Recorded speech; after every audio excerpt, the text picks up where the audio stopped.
everyone. Welcome to another AABHE webinar. My name is Shawani Howard-Baptiste, and I have the distinct pleasure of serving as president of the American Association of Blacks in Higher Education.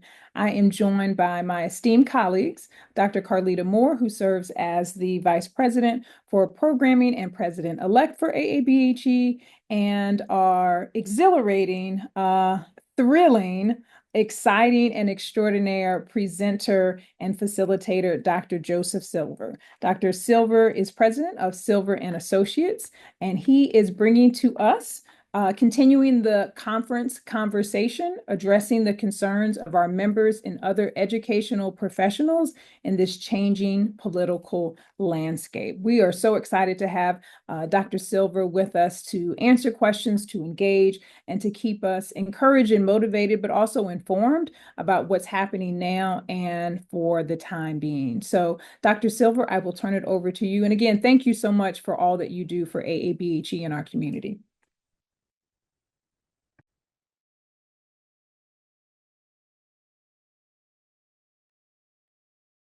Dr. Silver, you're on mute. I was saying thank you so much, Madam President, for your leadership and vision and the direction that you've taken this organization.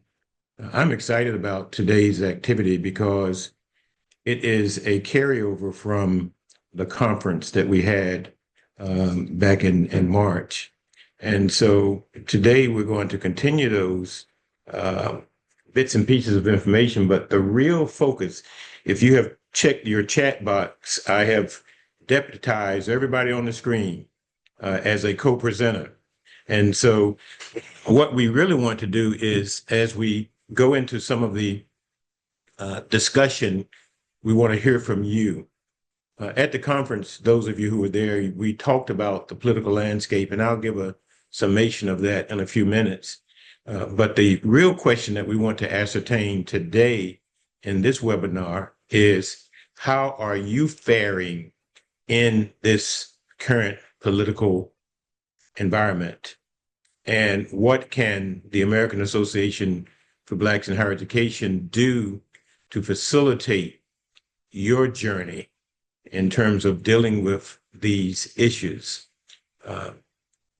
I can't sit here today and say that we have all the answers, but what we want to do is to know what your concerns are, such that we can link with other organizations and throughout our membership to make sure that you have resources to address any concerns that you may have or anything that you're experiencing.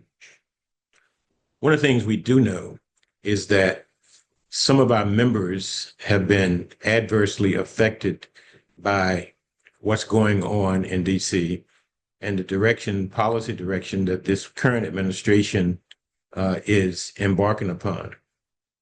And as such, we are concerned for your not only family health, mental health, physical health, we're also concerned about what's going on in terms of your financial health as a result of this period of disconnect from reality that we are going in. And when I say disconnect from reality, is not us as a membership or an organization, but the policymakers in DC.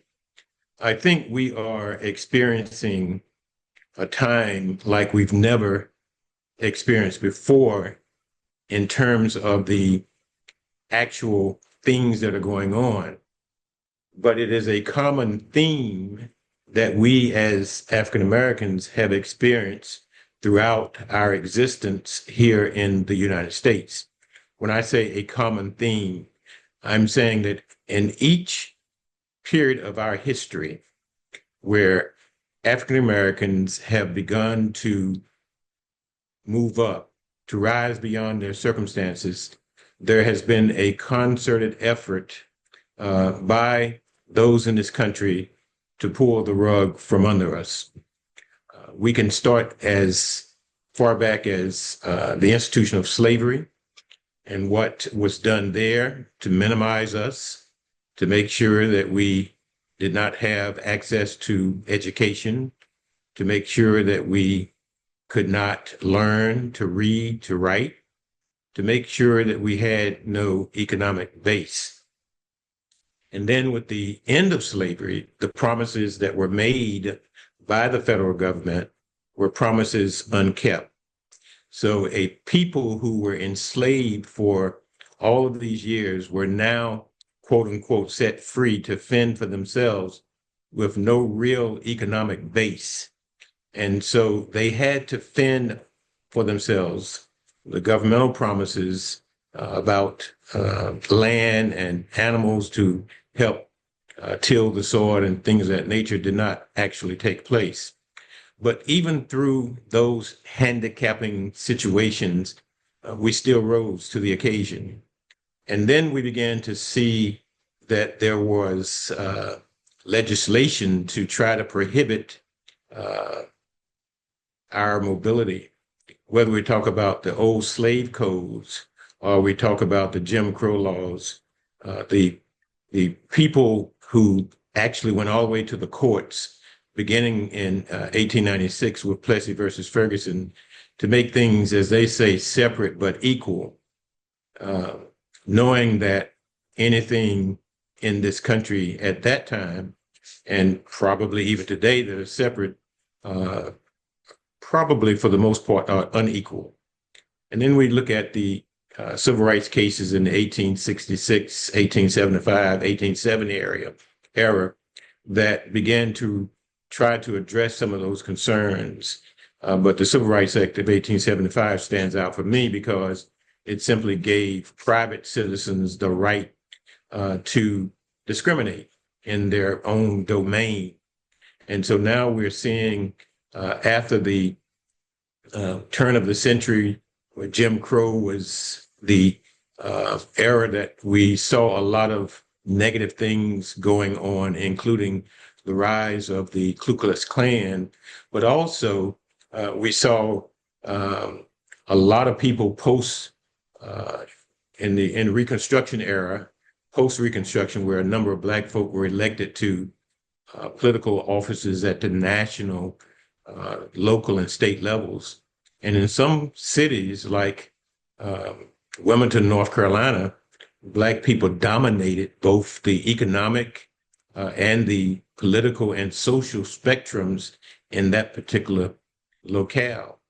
And so some of you are familiar with the Wilmington Massacre, where those Black families and those Black businesses were destroyed because those white folk in the area were not happy with how they had moved forward economically, politically, and socially. And so as you read the accounts of the Wilmington Massacre, it says that the Wilmington River was flowing with blood. And we know about what happened in Oklahoma and also Mississippi, Georgia, and other southern cities around that same time. But it also happened in northern cities, in New York, for an example, where there were massacres and lynchings and killings of Black folk and displacing them from their community. And so then you get into this era of the 1960s where a lot of progress was made in the Civil Rights Act of 1964, the Housing Act of 1968, and we see the forward movement of African Americans again, and we see the launch in terms of political mobility and economic mobility. We saw these court cases in terms of Title IX and making sure that institutions were open in terms of their acceptance of Black students and Black faculty in the Richardson case. But we then move further on, and you see different states being sued from higher education, both in Mississippi with the Fordyce case. You see cases in Louisiana and North Carolina and Maryland, which forced state systems to admit that they had discriminated against Black schools. And as a result, you saw a lot of inflow of cash and capital to address those historical wrongs, what they call the vestiges of discrimination and segregation. And so even though that reality occurred, it still did not address the historical wrongs.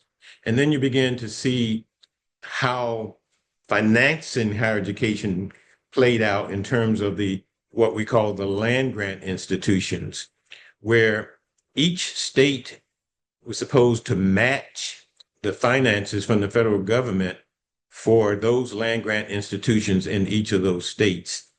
And it is common knowledge that many of these states have never, let me reiterate, never matched those funds. So if you think about over the last 50 years, how just underfunding that aspect of higher education for land grant institutions, the devastating impact that it has had in Black higher education. Most recently, there was a letter from the Department of Education, this was prior to the Trump administration, that actually quantified the number of dollars that these states should have been giving to our HBCUs, land grant institutions. And they, in writing, admitted that there has been, over the years, an attempt to make sure that those funds were not let. What we have seen in state after state is a denial, first of all, and then those that have not denied it, they just simply have pushed back in a great way. And those presidents at these HBCUs that have decided that they're going to make the case and fight back, the powers that be have simply tried to destroy them one by one. I look at the situation in Tennessee as a classic example, where Tennessee State was supported by some community folk and legislators to prove that they have been denied the funding under the equity funding under the land grant status. And of course, as a result of that, there was a big pushback and tried to undermine the credibility of this president at that time. And so now we're in an era where, let me just step back a little bit. In those eras that I just talked about, there was always some branch of government that, and I'm going to use this very loosely, came to our rescue. Either the courts stepped up and provided the correct rulings in terms of making sure that our interests and rights were protected, excuse me, or it was Congress who did it to pass the laws that make discrimination unlawful. Or even in some cases, it was the president who was sitting that decided to make rulings that would impact what's going on. But now, and then the other piece was when those weren't functioning well, the press stepped in to have editorials, op-eds, lead stories to decry what was going on in the country. But the thing that makes this political landscape very, very different is that each of those aforementioned entities, the courts, the Congress, the media, and the executive branch, meaning those entities under the executive branch, like the Department of Justice and the Department of Education, all of them now are under lockdown by a single person who seemed to have been bent upon destroying the history and the successes of marginalized people. Now, at the conference, I said to you that when you began to look at the executive orders and you kind of put it into a perspective, most of what he's doing is very transactional, and nothing that he's doing is transformational. As a matter of fact, I think because he has the cover of the courts now, where they said that he could not be convicted of any crime, he's really literally taking that to a whole nother level. Whether we're talking about immigration, or whether we're talking about the emolument clause, or whether we're talking about his ability to hire and fire, in the case of the deportation of immigrants, the courts ordered that the plane be turned around and people be returned. And to date, he has not followed those orders. There's evidence of people who were taken without due process and who had not committed any crimes, and they were ordered to come back, and he has not honored that either. And so it's very egregious what we see in terms of the firing of federal employees, which technically he does not have that right. But power is assumed by filling a vacuum or by a process. And because there's a vacuum in leadership and policy of making across this country, he's assumed that, and nobody's pushing back. So as a result of that, you see the massive firing of government employees and destroying legacy and historical knowledge and policies and laws, and nobody's pushing back. How vulnerable we are now in the CDC with that agency being gutted, or the Department of Education with the Office of Civil Rights being gutted, environmental protection gutted. And you see here in terms of even the arts and cultural entities are being gutted. We saw what happened at the Kennedy Center. Most recently, in the days past, we saw the firing of the Librarian of Congress, and then a couple of days later, the Director of Copyrights in the federal government. And in the case of the Librarian of Congress who was fired, a very competent Black woman was replaced with his personal lawyer that defended him in the cases that were pending before he ascended to the presidency. And most recently, even his most staunchest supporters are saying, what's going on? You know, accepting a $440-some million plane from a foreign country, which is a clear violation of common sense first, but a conflict of interest and a violation of the emolument clause of the Constitution. So what I'm looking at is the role of a president is to govern, to provide the leadership to move the country. And what we're seeing is personal benefits on every level. I had a conversation with some of my political science colleagues, and I was saying, everybody that has any understanding of economics know that the tariffs that are being levied make no sense. And so why are we into this 145% tariff on China? Or more importantly, why are we levying tariffs on our allies in Canada and Europe and Mexico? It's kind of a real grand scheme to one, and juxtapose that with with the firing of federal government employees. What they're doing is freeing up cash that later will be used for the tax breaks for his rich class, his billionaires. But when you think about the tariffs, there have been two things that I've seen early on that I was sharing with people would happen.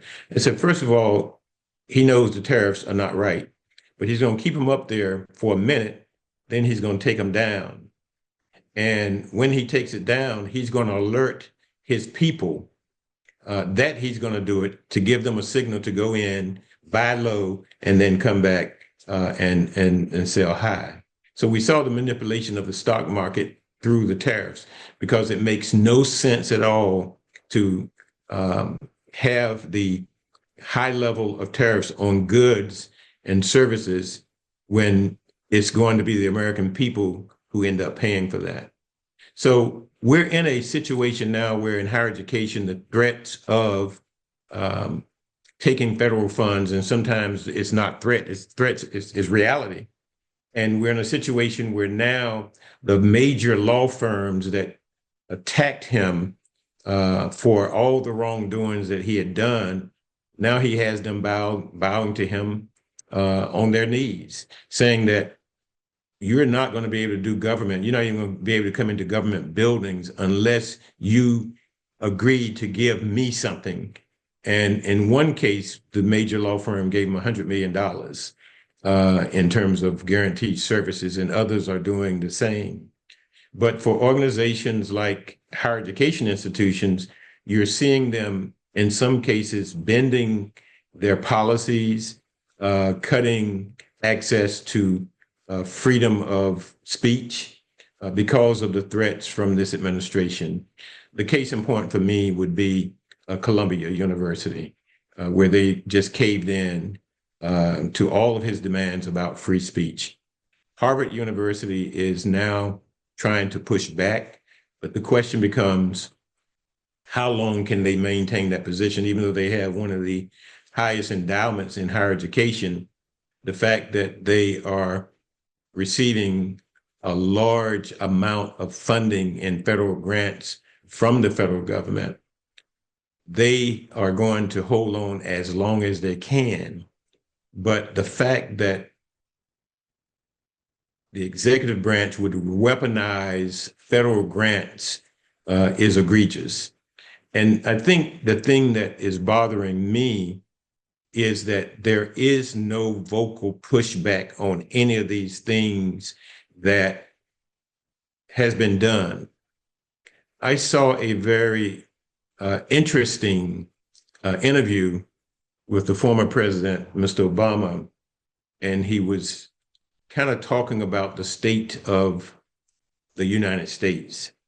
And one of the things that he said that resonated with me in a profound way, he gave a litany of violations that he felt had been taking place just in the first 100 days.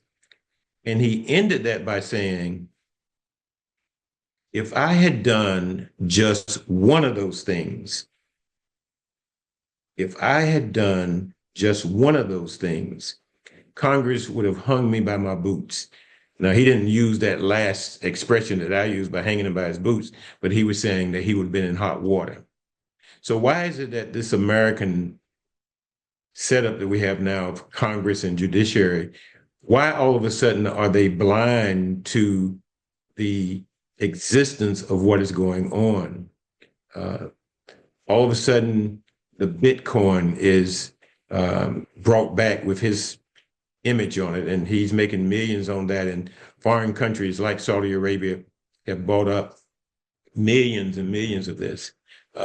His son-in-law, Kirshman Jared, has received a $2 billion with a B dollar investment to start his hedge fund and investment funds. That's clearly using the power of the presidency to curry favor for the individuals rather than the country. And even in this most recent fiasco with accepting a gift from a foreign country in the 400 million range, his public response was, I see no responsibility. I see no problem with me accepting the gift. I'll be crazy not to accept the gift. Well, the only problem with that is accepting the gift is illegal, and accepting the gift is unconstitutional. And so as we begin to navigate this landscape, especially those of us who are in higher education, we have seen longstanding employees who have sat at the cabinet level given a day's notice to vacate the campus because they're going in a different direction. We've seen young people who are vested in trying to make a difference and trying to establish a pathway for their future, the rug pulled from under them. And so what I want to do today is really hear from you in terms of what you are experiencing based on the information that I have just shared.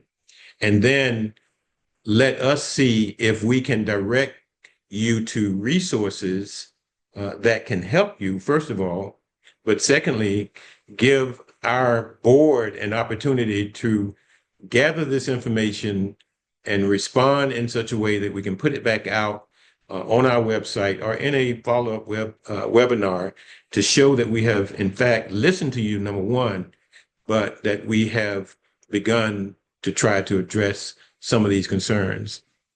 One of the things I told folk at the conference is that from a personal standpoint, you have to take care of your mental health, your physical health, but also your financial health. And this should be a wake-up call for everybody, because many of those folk who lost their jobs and are losing their job, the federal government was their springboard into middle class and above. And even though they were legitimate in terms of their preparation, some of them lived up to the very means that they had. And so now it's a very catastrophic situation with in some cases, two breadwinners losing a job. And what do you do? So this is why I tell all my mentees that I use the expression that my grandmother used to tell us, and she said, you prepare for the storm in the calm. So you don't wait for the rain to come to start preparing for the rain. You got to make sure you have an umbrella in place. So you got to have a dry space. So one of the things I'm saying to all of you who would listen is that while this is a lemon, let us make some lemonade out of it by making sure we get our financial situation in place, where we begin to try to stash away at least 6 months to a year amount of dollars to cover expenses for six months or a year. And that you begin to also create emergency funds on top of that, such that when we are displaced, as we are being now, it does not go to the actual core of destroying the essence of who we are.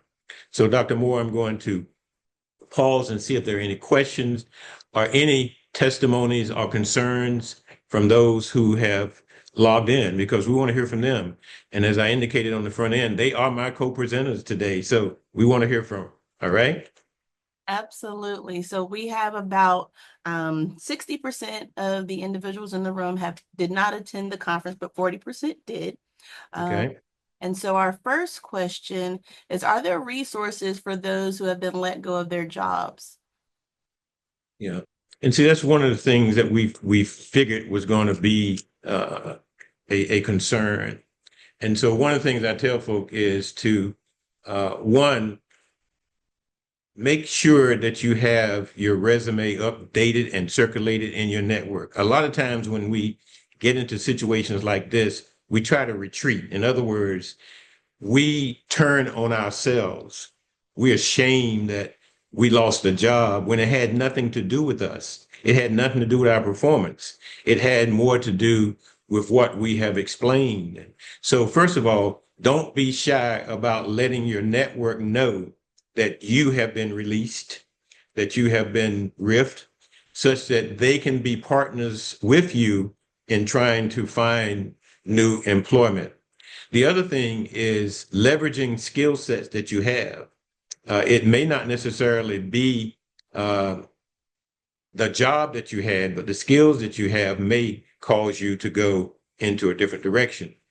The other thing that I'm even telling my children is that even though they're not in higher education, is that when these downturns come, use this as a means of increasing your credentials. So like going back and getting another stack credentials or something like that.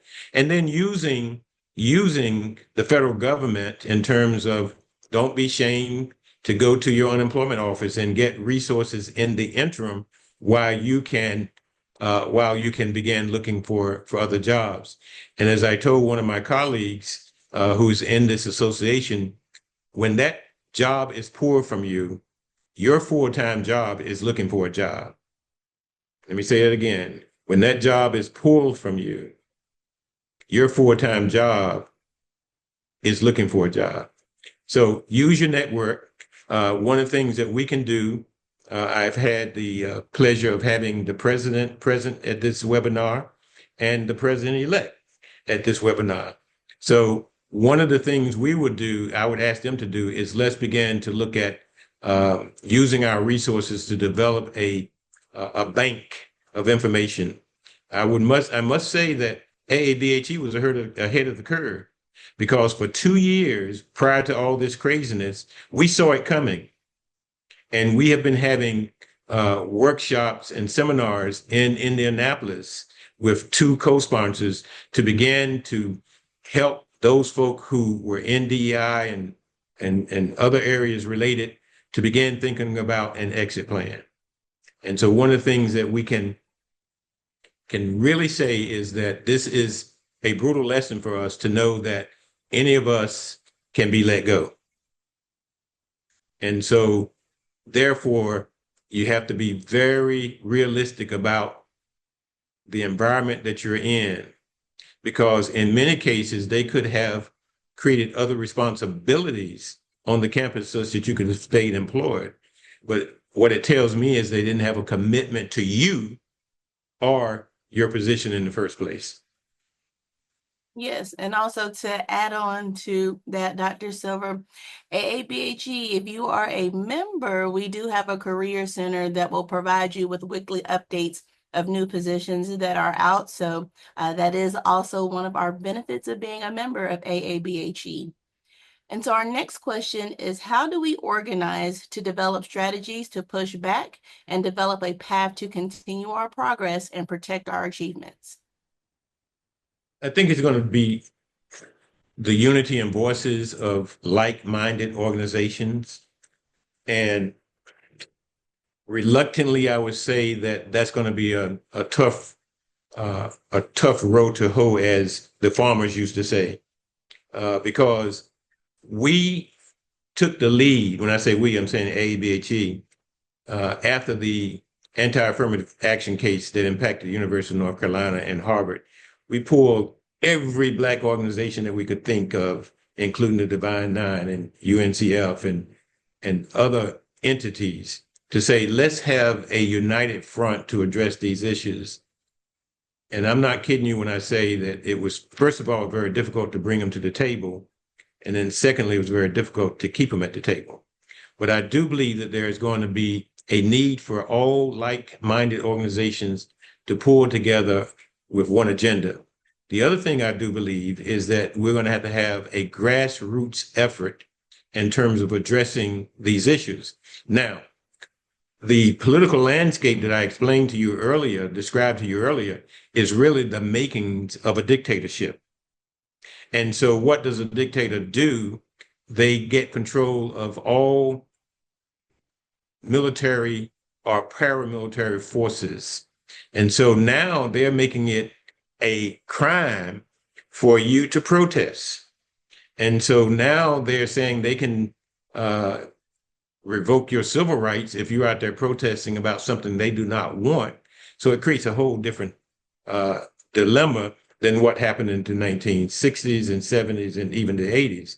So now I'm very careful about telling people to go out and demonstrate, because we know that now they're saying that they want to eliminate habeas corpus, for an example. They want to deny the right to have a trial before they put you in prison. And now he's saying that I want to use the same prisons that we're sending immigrants to. Maybe some bad folk in the United States we need to send there too. That's scary. But to answer the question, I think we do have to have a national agenda and a national coalition and a grassroots agenda at the same time to address these issues. Wonderful. Our next question. What strategies have you or your colleagues employed to mitigate job-related anxiety or actual job loss, e.g. networking, external grants, consulting? That's an awesome question. We had a webinar before the conference, and we had Dr. Theoria Kaysen as one of the presenters, and she did an awesome job in terms of laying out that very question. And so one of the things that we did find out at the conference, when we asked the question, how many of our members are mental health providers? And several folk raised their hands. So one of the things that we want to do after this webinar is to reach out to those individuals who are trained in the field and who are caregivers in this concern, to pull it together so we can then put it out on our website to say, here are the resources that you might want to go to assist it. The other thing is, don't hesitate to let folk know that you're hurting. It's sort of like some of you probably have had health challenges, either yourself or in your family or what have you. We've had health challenges in our family. And I didn't hesitate to tell people what the challenge was, because for those who believed in the power of prayer, I didn't want them praying a generic prayer. I wanted them to pray for the illness that we were dealing with.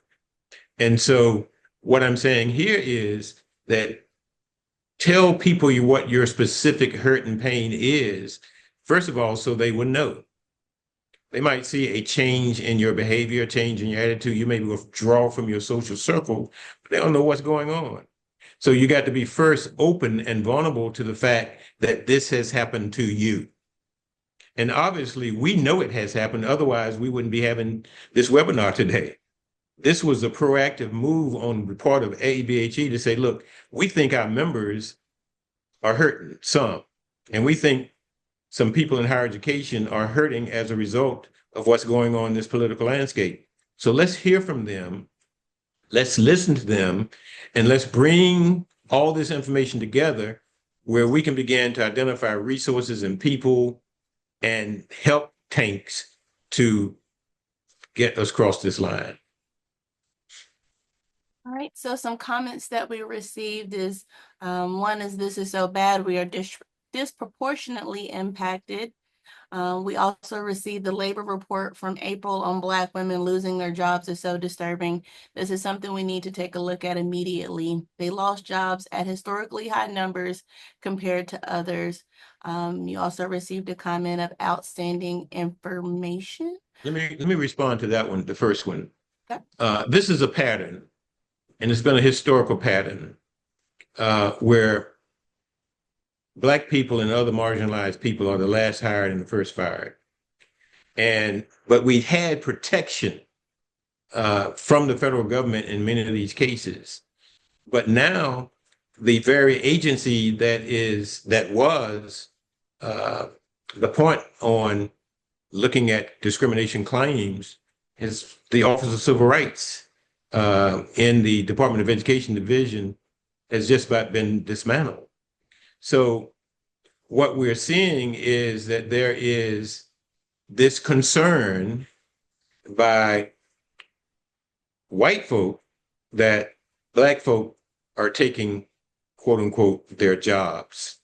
And so if you notice the pattern that this president is using, he is stripping Black folk of any significant positions in the federal government. And anything that goes wrong, he's saying it was because you had a DEI candidate in the position. And I mean, he really went off the rails when we had the unfortunate crash in DC at the Reagan airport. And he said it was because of DEI employees. And when all the dust settled, not one Black person was involved in the navigation of the plane, the helicopter, or in the control centers. But he knows that this is a buzzword for his constituents. And what they're trying to do is to create a framework where they change laws, making it very difficult to vote, making it very difficult to register, because they understand demography and they understand demographics, and the numbers are not in their favor.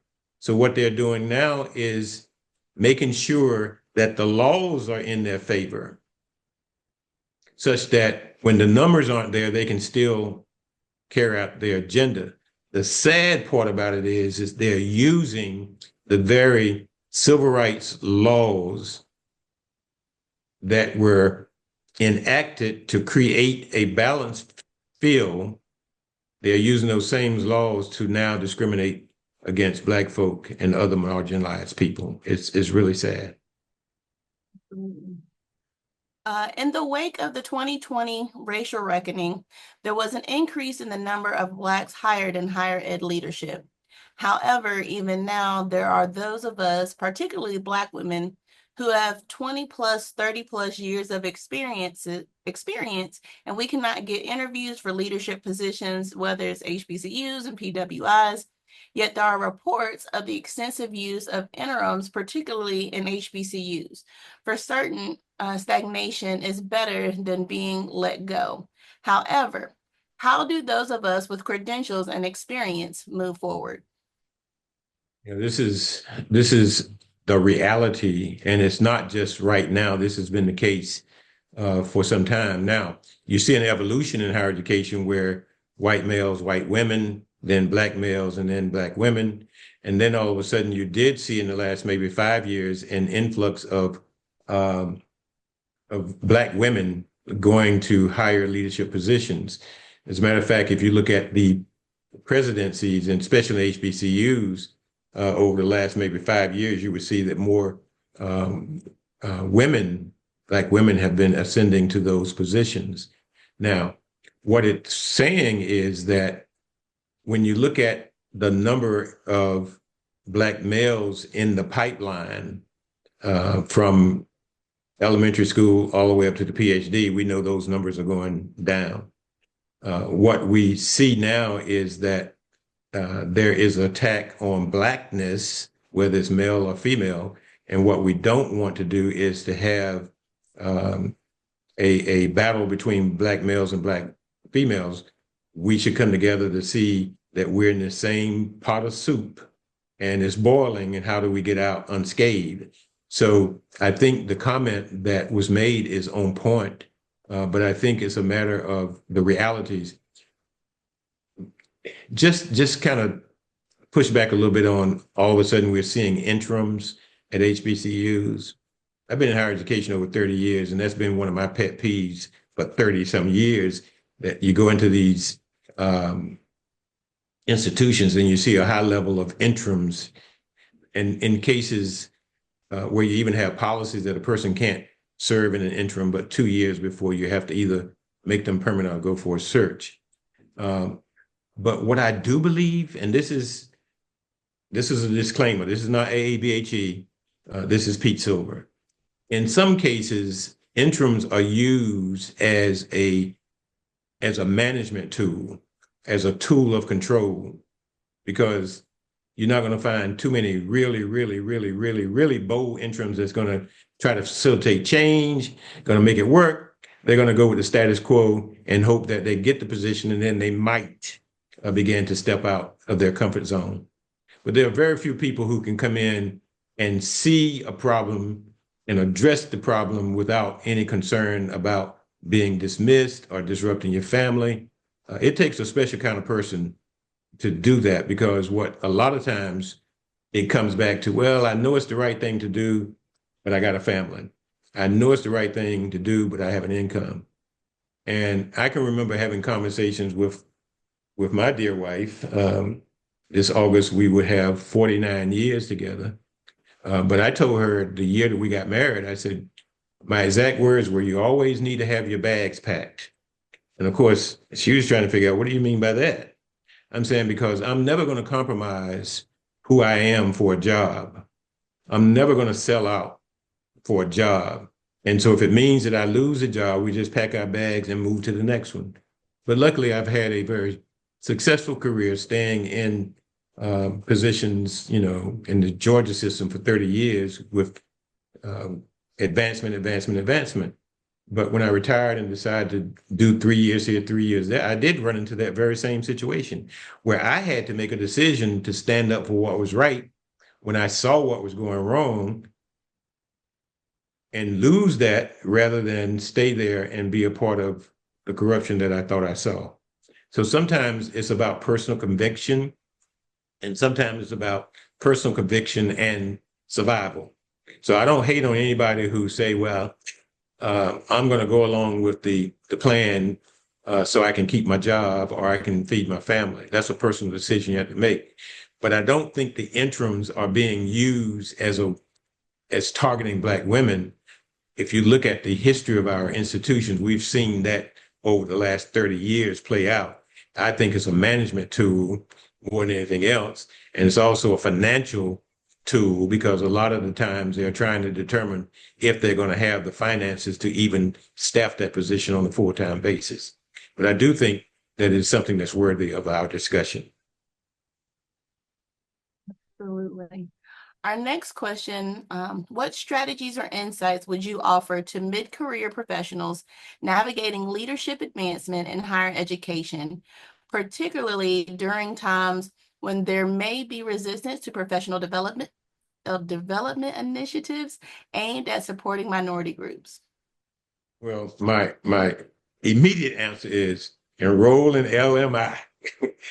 Some of you on this broadcast know that I sent out an email this morning or a text to say how proud I am of LMI graduates who are now ascending from that mid-level position to senior level positions as provosts, as vice presidents, as presidents.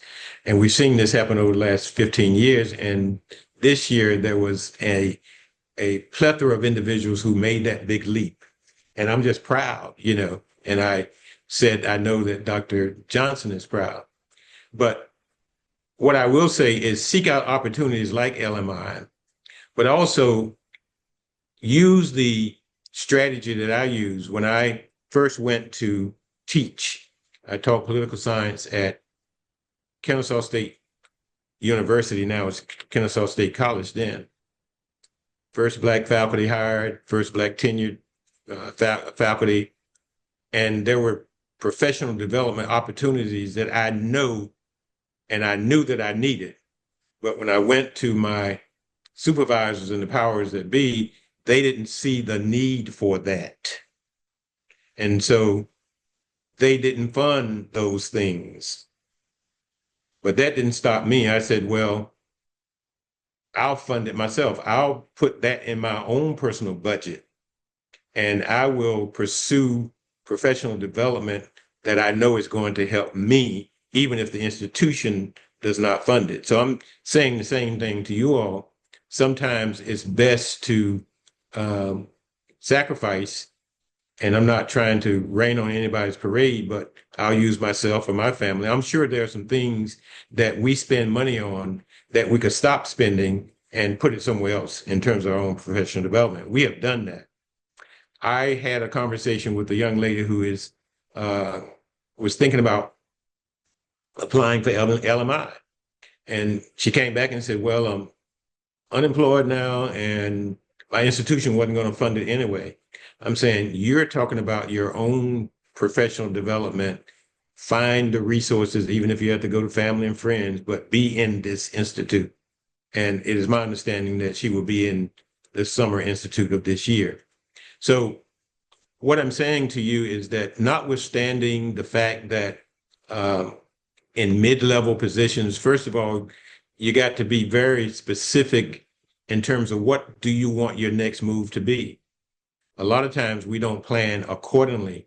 We don't lay out a map of where we want to go. Those of you in LMI know I started the administrative portfolio and the academic portfolio. But my colleague and big brother, Roland Smith, does a section on the career matrix. And one of the things he shows is that different people get to different positions different ways. But the clear thing is that as a mid-level professional, you have to decide where is it that you want to go in higher education. And based on that decision, certain personal development opportunities will take you this way or that way. But what you don't want to do is be all over the place and not know where you want to land. Now, some of this is luck anyway, in terms of people knowing you, identifying that you have a talent, and identifying positions that you might want to pursue. If I have a gift, I think that has been one of my gifts, and that is identifying talent, pulling them to the side and say, you need to go after this position or you need to go after that position. In some cases, they say they are not ready. And I'm saying, I know you're ready. And then when they get the position, they were saying, how did you know? The bottom line is that you have to be in the people business, in the trenches, to understand what is expected at the next level. The other thing is that I'll share with whoever asked that question is, don't wait till you think you're 100% ready, because you'll never be 100%. But have skill sets that are transferable that you can use in the position that you're in, but you can stack those and making sure that you can move to the next level. It is something that I think we need to talk about. We do talk about it in LMI, but I think that what we need to do, Madam President-elect, is have that discussion around the table in terms of how we can enhance our ability to help folk who are having that very real question about what do I do next. I'm in mid-level. I don't want to stay here the rest of my life, but getting to the next level is very difficult. And so the network is important because some of you are not members of AABHE. And I mean, that's your personal decision, personal choice. But I can tell you that institutions call us to say, do you know anyone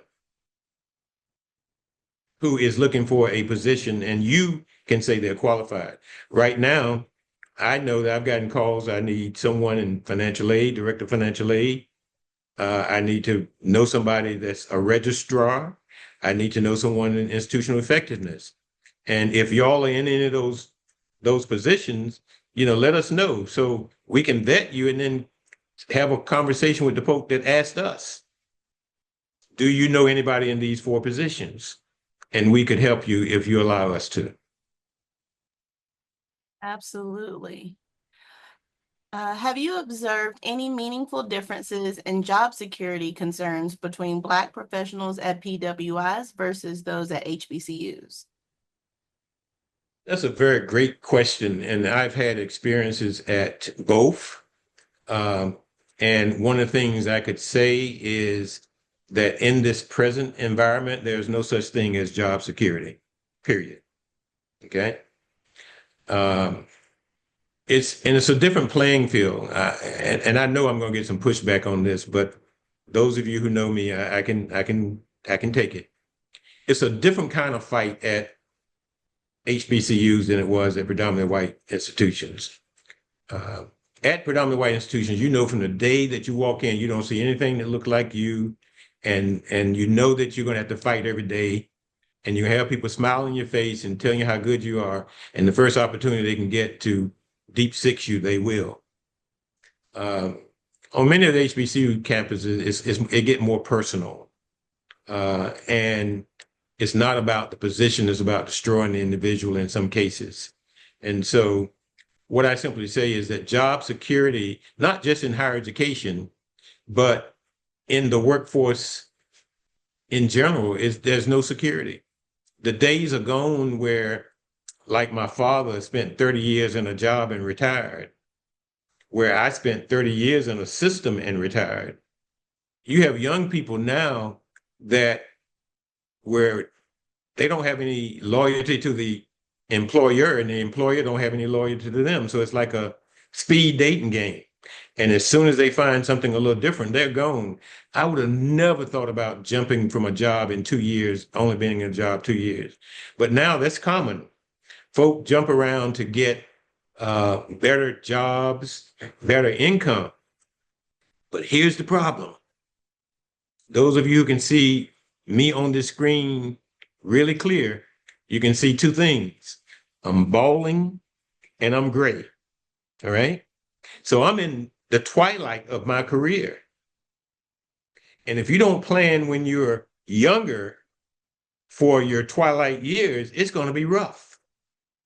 So what I'm simply saying is that you got to be able to have some stability somewhere to either have a pension or a good 401k or both, such that when you get to the point that you want to retire, that you can actually retire. So make sure that in terms of understanding what job security means, what it really means is you got to have a plan, to sustain yourself, not in the near term, but in the long term. And that's why I say go back to making sure that you're not living up to your income. We have people who get raises, who get different jobs, and the first thing they do is they buy up to their new income. They debt up to their new income. And the thing that I use when I was coming up as a young professor, I always say that if I got a raise, I don't want nobody to know about it but my wife.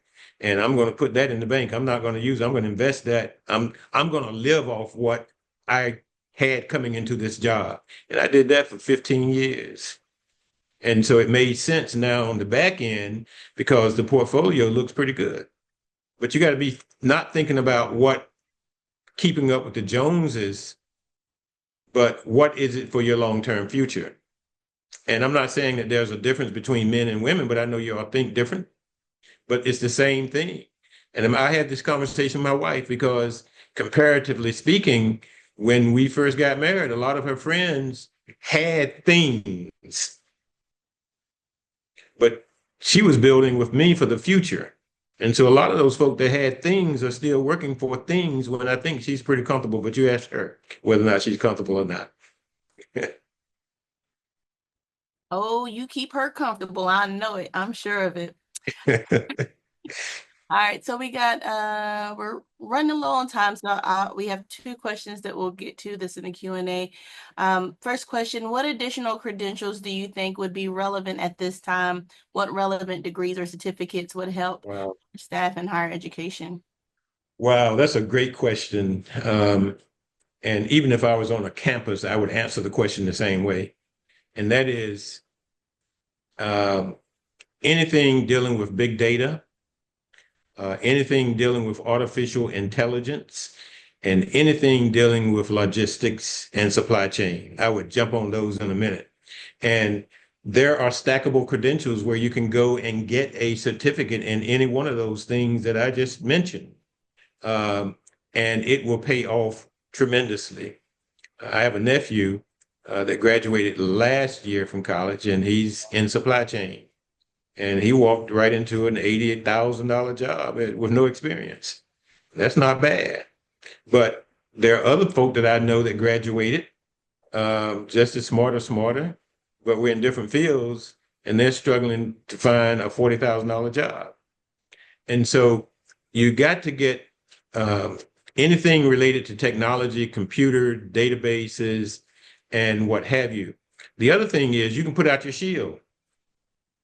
Now, had I known what I've known in the last 12 years, I might have had a different trajectory because I've been in business for myself for the last 12 years, and it has been absolutely awesome. And it may not even been a possibility had not I had the other career experiences that I build on. But what I'm simply saying is the stuff that we do in my business is the stuff that I was doing every day for colleges and universities as I was coming up. So think about the skill sets that you have that you can then decide, okay, I can be an authority in this area. I'm good at it. And so I'm going to put up a shingle. I'm going to put up a shield. So I'm going to incorporate myself in an LLI or an S corporation, and I'm going to bite the bullet and go out on my own.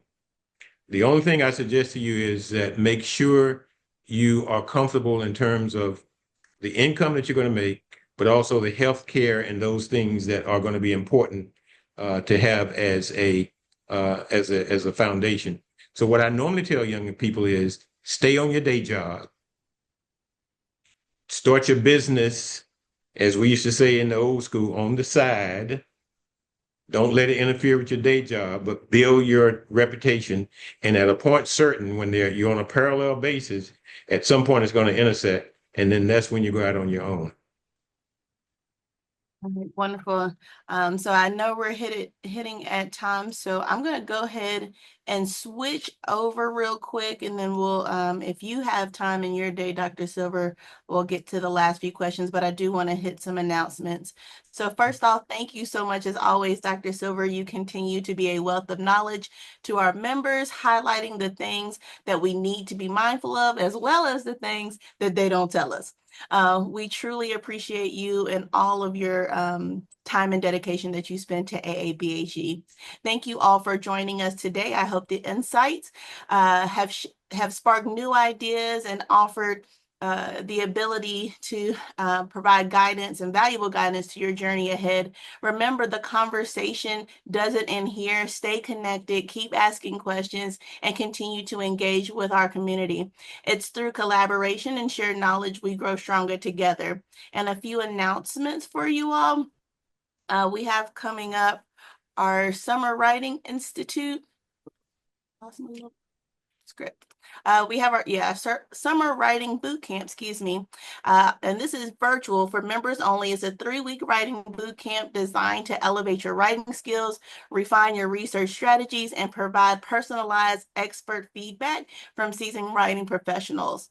We also have our 2025 Research Institute, so mark your calendars for October 6th and 7th in Indianapolis. This is a 2-day immersive experience, which is crafted for higher education professionals. It will emphasize inquiry, innovation, and advancement of knowledge. Those who participate can choose a focused area and may receive some one-on-one mentorship as well as coaching from some experts. And the sessions will be led by seasoned professionals from a variety of specialized tracks. We also want you to make sure you save the date for our annual conference in 2026, which will be held in Baltimore, Maryland, April 11th through 14th. Be on the lookout for additional details about the hotel, registration, and the call for proposals to present.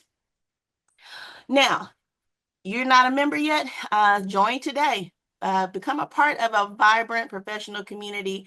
If you're already a member, we would love for you to get involved. Your voice, your vision, they matter. If you're interested in giving back, scan this QR code to sign up for a committee and help shape the future of AABHE. Please note a recording of this session will be shared and the conversation will continue beyond today. Stay tuned and stay engaged. Until next time, take care and keep moving forward. Oh, sorry. Go ahead, Dr. Silver. What I want to say to those attending today, we know that 1 hour was not enough to address all of their concerns, but if they have a question, if they would send that question to AABHE, and the website is up, and we can get that information. We will use that to mine the data in terms of next steps for that we put before our board in terms of how to help our members. Yes, if you send those questions to programs@aabhe.org, we will get those squared away for you. So that email address again is programs with an S at aabhe.org. And I promise, I will respond to each and every question that you have. And I appreciate you coming on today. Thank you so much. Dr. Silver, did you want to answer anything else before we? Well, you said it was one other question, so I would take that question before we leave. I know we're about over time, but one more question, I can answer that.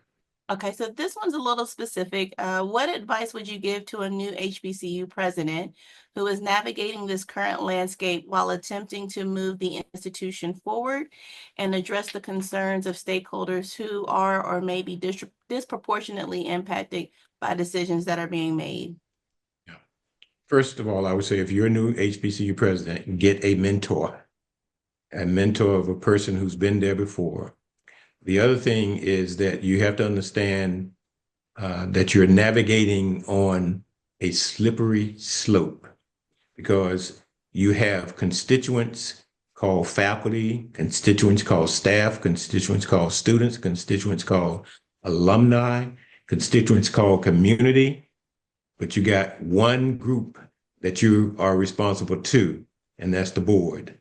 So what you need to do is to make sure that you and the board are on the same page, that you go and ask them, and you should have got it during the interview, but what are the parameters in which you want me to lead? And then together establish the priorities and what you're going to be judged by. Because what we have seen is that many a strong president come into the fold, and during the interview, they are told one thing about where the institution is, its finances, and what have you. And then when they get to the campus, they see something entirely different. And when they start trying to address those things, a lot of times the rug is pulled from under them.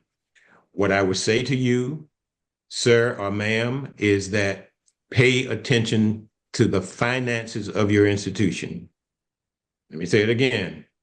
Pay attention to the finances of your institution. Don't let the staff that's there or the staff you hire confound your issues by telling you what the budget is saying. The budget is nothing but a planning tool.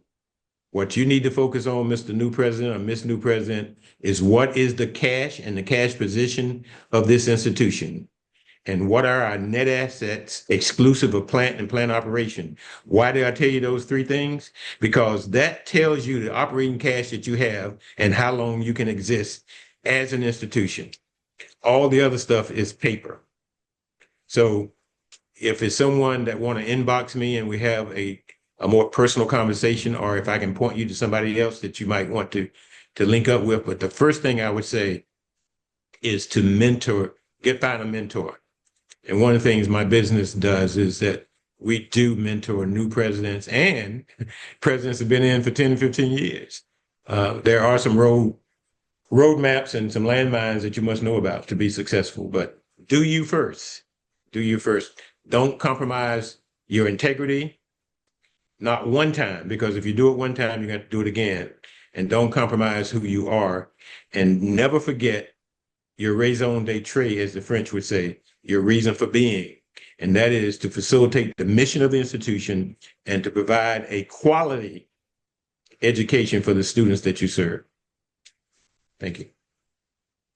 Again, thank you so much. Thank you all for staying and joining us today. Such valuable information. Again, if you have questions, if you need additional feedback, don't hesitate to email programs, PROGRAMS at AABHE.org. So again, and I saw one question that said, is there a survey where they can respond to this webinar? Yeah, there's no survey for this particular one, but if you have any feedback, we will definitely read that through that email address as well. Okay. So Dr. Silver, were you at the so at our last webinar, yeah, our presenter is making a donation to our Leadership and Mentoring Institute. So for every survey that was completed, we received $5. So it's really, that's great. Yeah. So again, thank you all. We truly appreciate it, and I hope you have a wonderful week. Stay blessed, stay encouraged, and keep moving forward. Thank you. Thank you so much. I'm humbled.